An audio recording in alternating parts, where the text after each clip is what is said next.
Greetings to my fellow piece blunderers, and today I'm covering yet another very important and very curious material imbalance. It is one queen against three minor pieces. Not the most common material imbalance out there for sure, but it does happen to every one of us from time to time. And when it does, we're usually sitting there thinking, bloody hell, this is very confusing. Like, am I better? Am I worse? Like, what's that? And this video is supposed to help you answer that question when it does arise. But first of all, let's get to the basics. Now, as most of you should know, a lone queen is worth 9 points, whereas the minor pieces, which are bishops and knights, are going to be worth 3 points each. And provided that you can do some kindergarten level math, you will be easily able to deduce that 3 minor pieces are of equal value to the queen. 3 by 3 equals 9. So that means that theoretically, 3 minor pieces are as strong as the queen. But what does it mean for us in practice? Now, the practice shows us that in the overwhelming majority of chess games, 3 pieces are going to come out on top. If I were to give it some sort of assessment and take it with a grain of salt, I'd say maybe 70 to 75% of the games, 3 pieces are going to better. We can even push it up to 80 if you so wish. And why are the 3 pieces better? Well, allow me to explain, and let's look into the sample position that we've got here, shall we? In this position, black is a pawn up, but it's white to move. And at first glance, some of you may be like, hey, wait a minute. Isn't that a free knight on f6? We've got 2 attackers and only 1 defender, so yay for white, I suppose. But hold your horses. Of course, white can take, and white did take, on f6. But there is a very interesting tactical possibility there for black, which forces the trade of the queen for 3 pieces. And since this is a high-level game, I'm sure that both players have seen that, and both players have sort of agreed to that, if you will. Because after knight a4, a very interesting move, attacking the queen and double attacking that bishop on f6, white is forced to make the choice. And the only correct choice here is just to let the knight capture the queen on b2 and get 3 pieces for it. So bishop takes on g7, that's the second piece that we took. And after, knight takes b2, bishop takes b2 all the way back, and this is a 3rd piece that we captured. And yet again, we gained 9 points of material as white, and we lost 9 points of material. So technically, black is still up material, up a pawn. And now you're about to see why it is so difficult to play as the side with the queen, and why the side with the queen usually loses.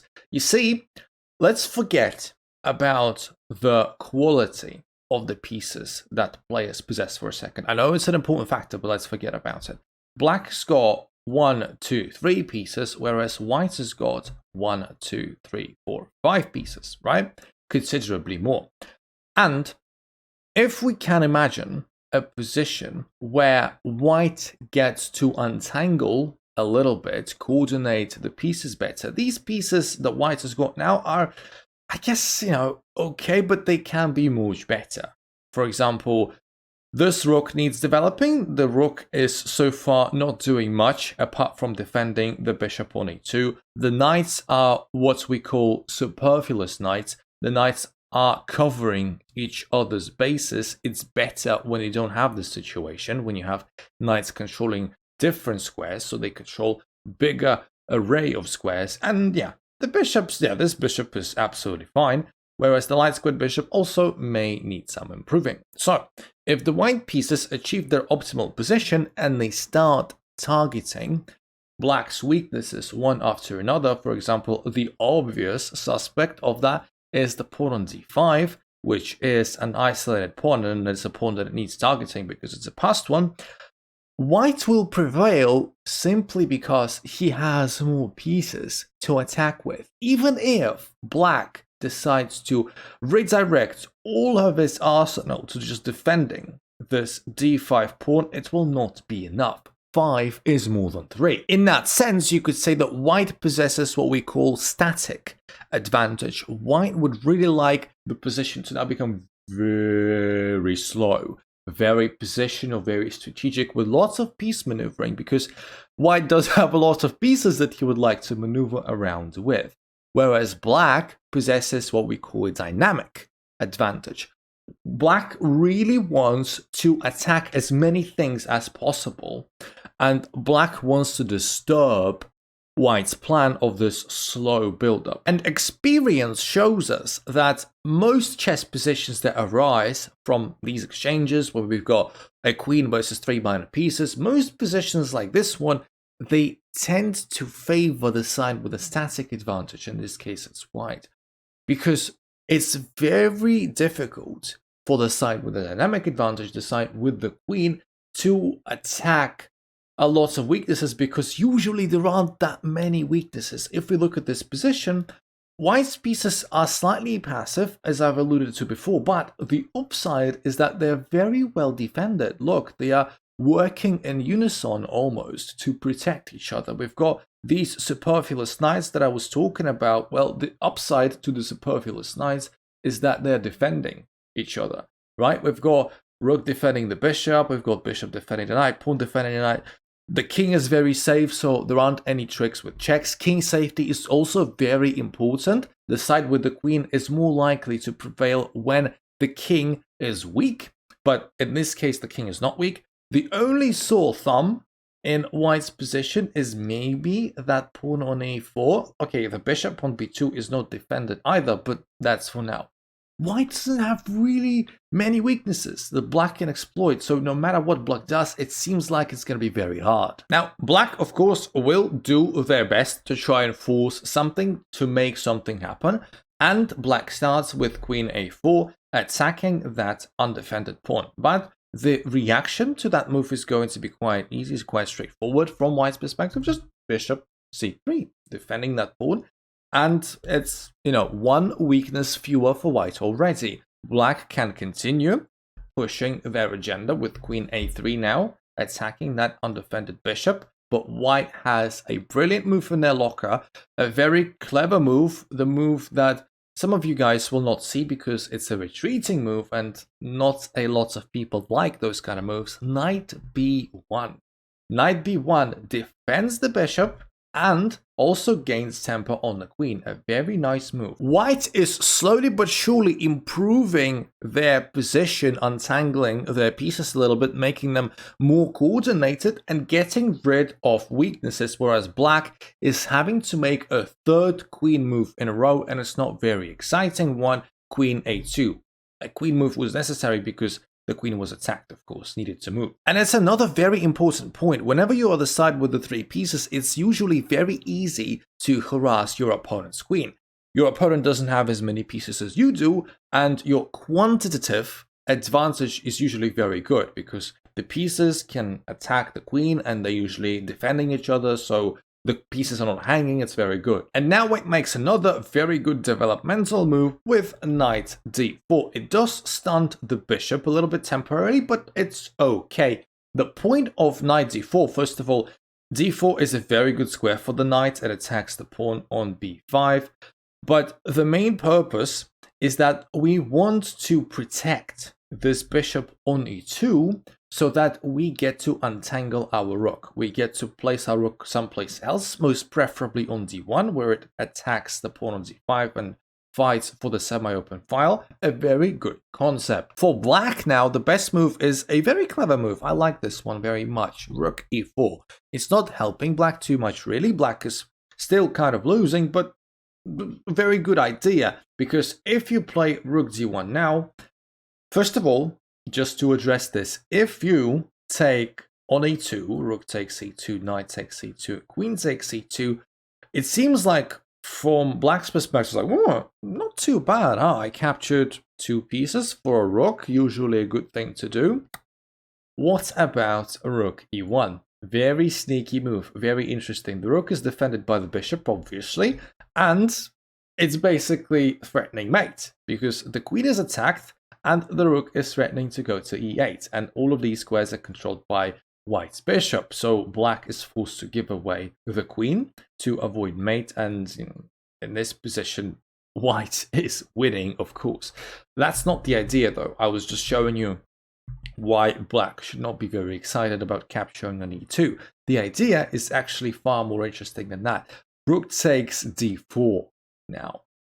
And yeah, whichever piece takes, bishop or the rook, let's say the bishop takes, we now take the bishop. And this is the same situation. We took 2 pieces for a rook, but this is actually more favorable to us because there is no mate threat lingering, and black is actually winning now. And that is why, seeing how after something like rook d1, and after the knight disappears from d4, the bishop is going to be unprotected, white needs to deal with that. So something like king f1, a very nice slick move, just defending that bishop. And now we can play rook d1 if we so wish. And again, there aren't that many active moves for black. The queen doesn't have any squares at all, pretty much, on this side of the board right here. If we take a look, this is unavailable, this is unavailable, this is unavailable, this is unavailable, this is unavailable. Like, what is the queen supposed to do? What is the queen supposed to attack? Everything is so nice and solid and defended for white. So probably, you know, black may as well try and develop the bishop somewhat, because the bishop right now is staring at that pawn on d5 and doing nothing. And remember, black must be doing something. Black must be dynamic. Black must be attacking. It's just that he has been unable to do so. Bishop c8, maybe trying to get the bishop on a more active diagonal. And now rook to d1, as we wanted. With the bishop being protected by the king, it's not a big problem any longer. And now, seeing how the queen doesn't really have much to do on this side of the board, as I just showed you, doesn't have many weaknesses, doesn't have many squares to attack, it decides to remaneuver itself to another part of the board with something like queen to a7, a very flexible move. We're staring over this diagonal, we're still maybe considering to go maybe somewhere there, maybe. And now white basically completes their development with bishop f3, also doing that with tempo, attacking the rook on e4. And this is just a very miserable position for black now. Like, the rook has to retreat probably all the way back to e8.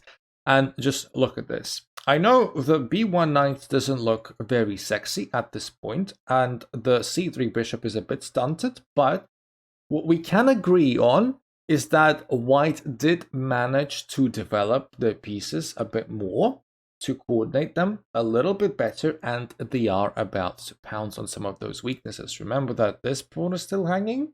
Remember that. But first of all, safety first, and a very good move in this position will be to bring the king back to g1, just in case. We're not in a hurry. We don't need to rush anywhere. Remember about the static advantage that I told you. White is perfectly fine with this setup. Everything is very nicely defended. Pieces are into defending each other as much as possible. It's brilliant to see, brilliant piece coordination, and black has got nothing to do. Black has got 2 pawns hanging, this pawn, and there isn't really a way of saving both. Something like bishop to e6 at least saves the central pawn, the pass pawn on d5, but now knight takes b5, also attacking the queen. By extension, queen b6 getting away from that attack square, attacking the knight just goes back to d4, and the material is now equal. White has got the extra pawn back, and I guess you could see now how white is going to win this game. Slowly but surely, white is probably going to surround this past b4 pawn with their pieces and push it forward, and at the same time blockading this d5 pawn. The king is very safe. I don't think black has got any chance for a successful attack. It's going to be a slow game.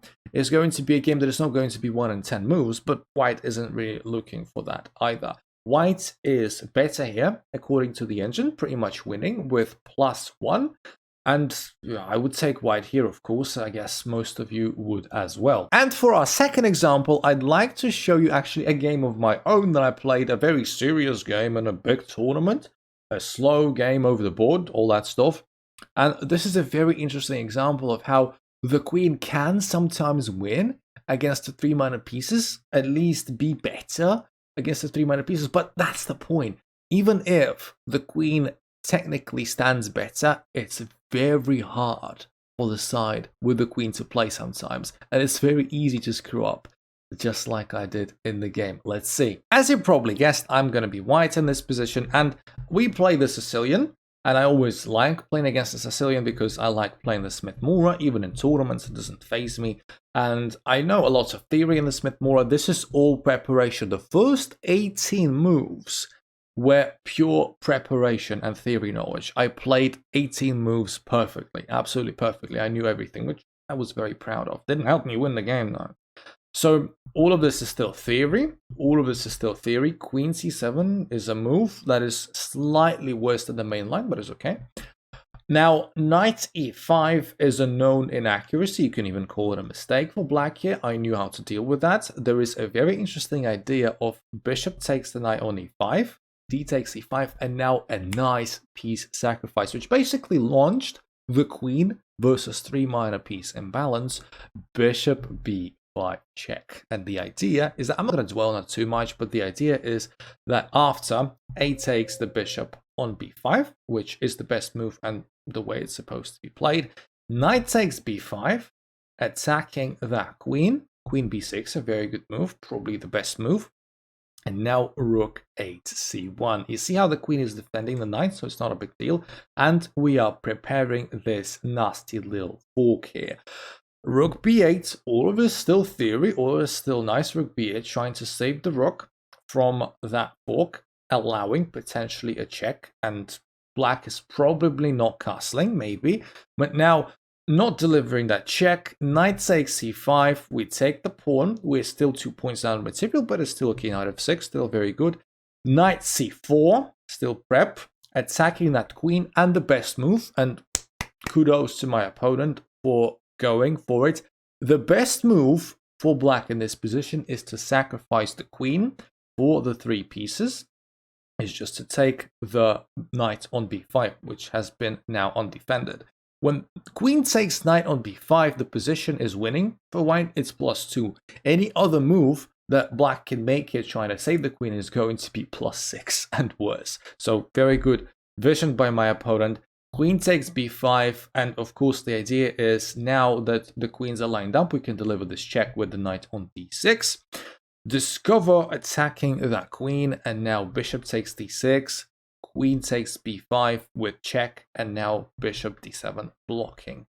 And the first 18 moves that I've just shown you, all perfect by white from my point. This is as much credit as I'm going to give to myself. We achieved the position where the white side has got the queen against the 3 pieces that black has got, the 2 bishops and the knight, and white is winning. White is winning with +2, but it's very easy to just get one move wrong, just one move wrong, and totally throw the win out the window. You see, if past me watched a video like this one, where someone is explaining the queen against the 3 pieces in balance, the past me would know probably which move to play. Like I said, the side with the queen possesses the dynamic advantage, has to strike immediately, And the way to strike immediately is to play the move that is arguably the only good move, the only winning move for white, is queen to g5. The purpose of queen to g5 is, of course, attacking that pawn on g7 and making castling for black, at least for now, difficult. Don't forget, the rook is still attacking that bishop on d6. So let's say if black castled, it wouldn't be very good because I could just take here. And even taking here is not the best move after this fork with the knight. So white is still winning, white is still okay. But just to be clear, castling in this position is not very good. The best move is just to play e5, like so.